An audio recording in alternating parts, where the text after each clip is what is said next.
ఈరోజు నెల్లూరు ప్రెస్ క్లబ్కు రావడానికి కారణం ముఖ్యంగా 3-4 అంశాలు మీ ముందు ప్రస్తావించేదానికి రావడం జరుగుతూ ఉంది. మొదటిది రాజధాని, రెండవది సుప్రీంకోర్టు జడ్జిమెంటు ఎస్సీ క్రైస్తవులు, మూడవది యుద్ధం, నాలుగవది నెల్లూరు జిల్లాలో సైదాపురంలో క్వాడ్జీ, గూడూరులో సిలికా.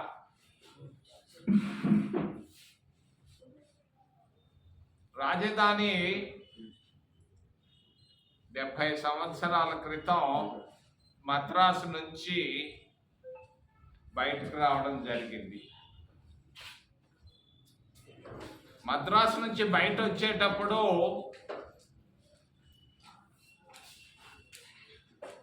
తరిమెల నాగరెడ్డి గారు, ఎన్జి రంగా గారు తిరుపతిని రాజధాని నగరం చేయమని గట్టిగా పట్టుబట్టారు జవహర్లాల్ నెహ్రూ గారిని.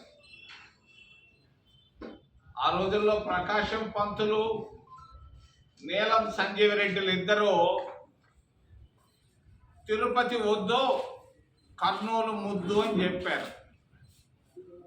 నెహ్రూ గారు 2 గ్రూపుల మాటలు విన్న తర్వాత కర్నూలు రాజధాని నగరం చేయడం జరిగింది 1953లో. అప్పుడు చెప్పారు రాజధాని నగరం బదులు తిరుపతికి ఒక మంచి పెద్ద యూనివర్సిటీ ఇస్తా అన్నారు. అదే శ్రీ వెంకటేశ్వర యూనివర్సిటీ. కర్నూలు నుంచి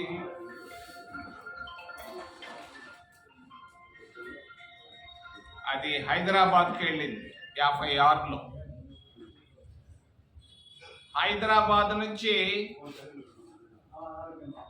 11 సంవత్సరాల క్రితం తుళ్ళూరుకు రావడం జరిగింది. తుళ్ళూరు నుంచి వైజాగ్ అన్నారు, మరలా కర్నూలు అన్నారు, ఇంకేదేదో అన్నారు. మరి చంద్రబాబు నాయుడు చాలా తెలియగలవాడు. అసెంబ్లీలో రెజల్యూషన్ పాస్ చేశాడు, పార్లమెంట్లో కూడా పాస్ చేయించుకున్నాడు. రాష్ట్రపతి పెట్టిందో లేదో సంతకం పెట్టి ఉండొచ్చు, పెట్టకపోయి ఉండొచ్చు, అది నామినల్ విషయం. మరి నేను 2013లో ఒక జాబు నేను డాక్టర్ మన్మోహన్ సింగ్ గారికి కలిశాను. కలిసి ఆయనకు ఒక జాబ్ ఇచ్చాను 19 అక్టోబరు 2013లో. ఏమని ఇచ్చానంటే నెల్లూరు జిల్లాలో ఉన్నటువంటి రాపూరు నుండి చిత్తూరు తిరుపతి జిల్లాలో ప్రస్తుతం ఉన్నటువంటి ఏర్పేడు వరకు 1,00,000 ఎకరాల ప్రభుత్వ భూములు ఉన్నాయి. అంతర్జాతీయ విమానాశ్రయం ఉంది, 7 జాతీయ రహదారులు ఉన్నాయి. మరి అందరికీ ఆమోదయోగ్యమైనటువంటి ప్రాంతం తిరుపతిని రాజధాని నగరం చేయమని ఆయనకు చెప్పి జాబ్ ఇచ్చాను. ఆయన జవాబు కూడా ఇచ్చున్నాడు దాన్ని.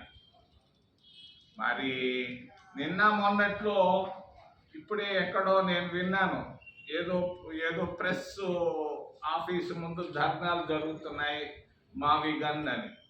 ఇప్పుడు జగన్మోహన్ రెడ్డి ఏం చెప్తున్నాడు, విజయవాడని చేయండి, మచిలీపట్నం చేయండి, మరి లేకపోతే గుంటూరుని చేయండి అని చెప్తున్నాడు.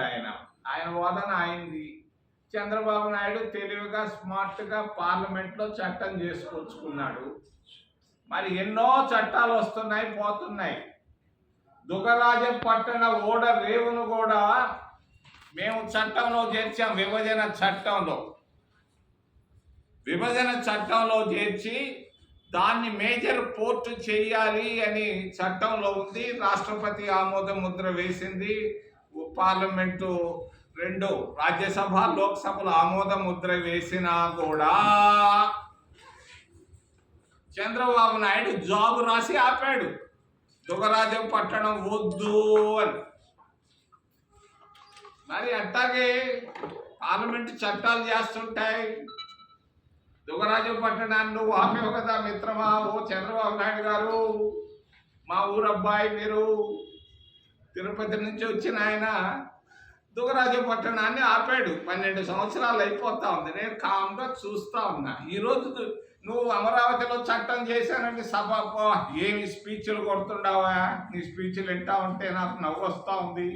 స్పీచ్లతో కాదయ్యా, ప్రజల హృదయాల్లో మార్పు రావాలి, ప్రజల్లో స్పందన రావాలి. రాయలసీమలో ఎవ్వరు హ్యాపీగా లేరు ఆయన తీసుకునేటువంటి నిర్ణయాలు. ఉత్తరాంధ్రలో కూడా ఎవరు హ్యాపీగా లేరు, ఆయన ఒక్కడే హ్యాపీగా ఉన్నాడు. 1,00,000 ఎకరాల భూములు ఎందుకయ్యా? కామ్రేడ్ రాఘవల్ చెప్పాడు 1000 ఎకరాలు చాలయ్యా అని. మరి ఈరోజు 1,00,000 ఎకరాలు రైతులు భూములు తీసుకున్నాం. ఎందుకు? 1000 ఎకరాలు చాలు. మద్రాసులోను బెంగళూరులోను అందరూ కట్టుకున్నారు, ట్రివేండ్రంలో కట్టారు. నీ ఇష్టం అంతా. 1000 ఎకరాలు బదులు 1,00,000 ఎకరాలు తీసుకున్నావు. నేను అప్పులు అక్కడ ఇక్కడ తెచ్చి 2,00,000 కోట్లు దానిపైన ఖర్చు పెడతానంటున్నావు. న్యాయమా?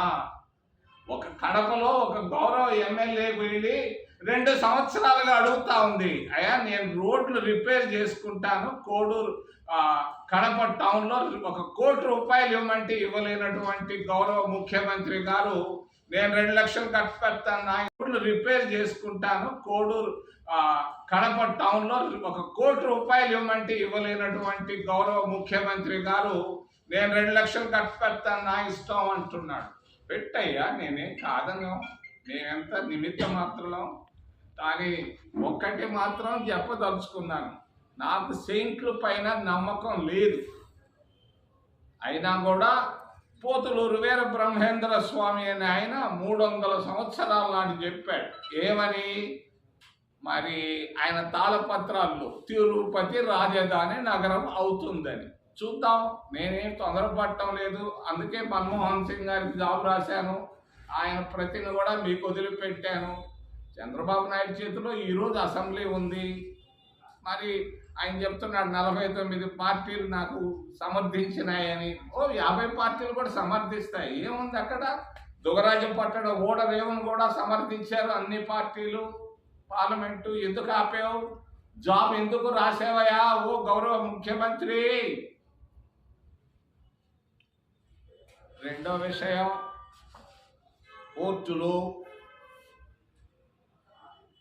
కోర్టుల్లో రాజకీయ జోక్యం ఎక్కువైపోతాను. ఒక జడ్జి గారిని నియమించాలన్నా కూడా RSS వాళ్ళ సర్టిఫికేట్ కావాలి. ఈరోజు మంచి అబ్బాయి చేయండి అంటే 41 సంవత్సరం వస్తే హైకోర్టు జడ్జిలో. మరి హైదరాబాద్ నుంచి బెంగళూరుకు ట్రాన్స్ఫర్ కావాలి అని అంటే కూడా భారతీయ జనతా పార్టీ పెద్దల ఆమోదం కావాల్సి వస్తాం. మేము కాంగ్రెస్ పార్టీ అధికారంలో ఉన్నప్పుడు, పివి నరసింహారావు గారు ప్రధానమంత్రిగా ఉన్నప్పుడు సుప్రీంకోర్టు కొలీజియంకు ఫుల్ పవర్స్ ఇచ్చాం. మేము కోర్టుల్లో జోక్యం చేసుకోలేదు, నిజాయితీగా నీతిగా ఉండిపోయాం. ఈరోజు భారతీయ జనతా పార్టీ ఎన్డీఏ ప్రభుత్వం కోర్టుల్లో జోక్యం చేసుకుంటా ఉంది. మా దగ్గర ఆధారాలు ఉన్నాయి, జడ్జిమెంట్లు కూడా తయారవుతున్నాయి. వారి ఆదేశాల ప్రకారంగా ప్రతి చిన్న విషయాన్ని మేము గుర్తిస్తున్నాం, గమనిస్తున్నాం. మీరు అనుకుంటున్నారు మాకేం తెలియదు, ప్రతి చిన్న విషయం మాకు తెలుసు. కోర్టుల్లో రాజకీయ జోక్యం ఎక్కువైంది ఎన్డీఏ ప్రభుత్వంలో. మరి ఎస్సీలు 5,000 సంవత్సరాలు అంటరాని వాళ్ళుగా ఉన్నారు. మహాత్మా గాంధీ గారు స్వతంత్రం వచ్చిన తర్వాత మరి అంటరానితనాన్ని తగ్గించగలిగారు కొంతవరకు. మరి ఎస్సీలకు రిజర్వేషన్లు ఇచ్చాం కాంగ్రెస్ ప్రభుత్వం, మరి అందరి కృషి వల్ల. మరి ఎస్టీలకు కూడా రిజర్వేషన్లు ఇచ్చాం. ఎస్సీలకు రిజర్వేషన్లు ఇచ్చిన తర్వాత మధ్యకాలంలో నేను విన్నాను, హైదరాబాద్లో మేము డబ్బు ఇచ్చాము మీ మీటింగ్కి అని చెప్పడం చూశాను. ఎందుకు? వర్గీకరణ పైన మీటింగ్. వీళ్ళని 4 ఎద్దులు పులిలాగా ఉంది. 4 ఎద్దులు కలిసి ఉన్నప్పుడు పులి వెళ్తుండింది భయపడి. ఈరోజు 4 ఎద్దుల్ని ABCDలుగా చేసేసారు. మరి పులి ఒక్కొక్కరిని కొడతా ఉంది. మరి ఆ కొట్టడంలో భాగమే పులి కదా 4 ఎద్దుల్ని చంపినట్టుగా. మరి మొన్న ఎస్సీలకు మరి క్రైస్తవులు బైబిల్ ఎత్తుకొని అక్కడ చర్చికి వెళ్తే, లూథరన్ చర్చికో లేకుంటే ఇంకేదో చర్చికి వెళ్తే ఆయన బ్రాహ్మణుడు అవుతారని జడ్జిమెంట్లో ఉంది. ఇది దారుణం. గిరిజనులు పోవచ్చు చర్చిలకి, వాళ్ళకి లేదు ఏమి. మరి ఎస్సీలు పోతే వీళ్ళు మాత్రం ఎస్సీలు కాదని జడ్జిమెంట్ వచ్చింది. దీన్ని నేను ఖండిస్తున్నాను. దీంట్లో రాజకీయ ప్రేరేపితం ఉంది. మరి ఒక్కటిగా తెలియజేస్తున్నాను, కాంగ్రెస్ మేనిఫెస్టోలో రేపు రాబోయే ఎలక్షన్లో 29లో మేము తప్పనిసరిగా మేనిఫెస్టోలో పెట్టి ఎస్సీ క్రిస్టియన్స్ కూడా మేము ఎస్సీ హోదాని ఇస్తామని తెలియజేస్తూ, మరి ఈ బాధ్యతను నేను తీసుకుంటున్నాను చింతామోహన్గా, వ్యక్తిగతంగా. తప్పనిసరిగా భారత రాజ్యాంగ సవరణ చేసైనా కూడా ఎస్సీ క్రైస్తవులకు ఎస్సీ స్టేటస్ గిరిజనులాగా ఇప్పిస్తామని తెలియజేస్తున్నా. 3వది యుద్ధం. రాత్రి ఆగిందన్నారు, పడుకునేటప్పుడు బాత్తో పడుకున్నాం, ఏమైపోద్దో తెల్లారు లేస్తే 5 గంటలకు టీవీ పెడితే కొంచెం ఆగిపోయింది, ప్రశాంతంగా ఉన్నారు అన్నారు. మరి నేను ఒక్కటి మాత్రం గుర్తు చేయదలుచుకున్నాను, యుద్ధంలో శాంతిని తీసుకొని వచ్చారు అని ట్రంపే చెప్పాడు. పాకిస్తాన్ వాళ్ళు చేశారని. మనం చేసుంటే బాగుండేది. మన ప్రతిష్ట, భారతదేశ ప్రతిష్ట, ఇండియా ప్రతిష్ట పెరిగి ఉండేది. మేము అధికారం 91 ఫిబ్రవరిలో, జనవరి ఫిబ్రవరిలో యుద్ధం వచ్చింది కువైట్కి, ఇరాక్కి. అప్పుడు బతికున్నటువంటి గౌరవనీయులు మరి కీర్తిశేషులు రాజీవ్ గాంధీ గారు యుద్ధం జరుగుతూ ఉంటే ఢిల్లీలో కూర్చోలేదు మోడీ గారి లాగా. ఆయన వెంటనే ఢిల్లీ నుంచి మాస్కోకి వెళ్ళి గార్బచేవ్తో మాట్లాడాడు. గార్బచేవ్తో మాట్లాడి టెహ్రాన్, ఈరోజు కేంద్రమైనటువంటి యుద్ధ కేంద్రమైనటువంటి ఇరాన్లో కూర్చొని